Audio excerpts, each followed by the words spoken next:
तव्हां ॾिसी रहिया आहियो सिंध धरती न्यूज़। ॾही शहर खां रिपोर्ट करे रहियो आहे सुरेश भील।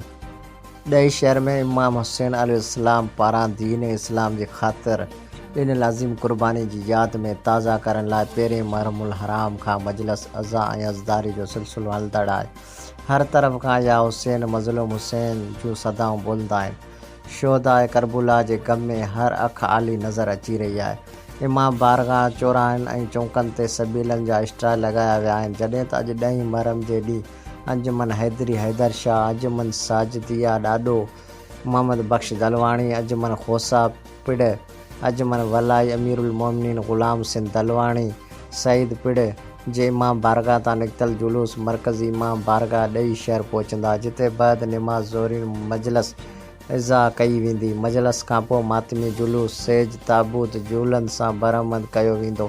इहो जुलूस इमाम बारगाह ॾही शहर जे मुख़्तलिफ़ चौकनि खां थींदो फाज़ल चौक ते पहुचंदो, जिते जुलूस में शरीक अज़दार ज़ंजीर ज़नी जो मातम कंदा। जंहिं बाद फाज़ल चौक ते मजलिस मुनक़द कई वेंदी, जंहिंखां मौलाना शाहजहान शाह काज़मी ऐं मौलाना हाफ़िज़ मुजाहिद अली चांडियो ख़िताब कंदा। उन खां पोइ जुलूस सैदन जे हवेली गुलिस्तान अली अकबर सैद माशूक़ अली शाह जी इमाम बारगाह ते सैदन खे परचाणी ॾियण बैदि इख़्तिताम पज़ीर थींदो। मातमी जुलूस जी सिक्योरिटी ऐं पुलिस अणवणंदड़ वाक़े खे मुंहुं ॾियण लाइ मुक़ररु कयो वियो त जीअं को अणवणंदड़ वाक़ो पेश अची न सघे।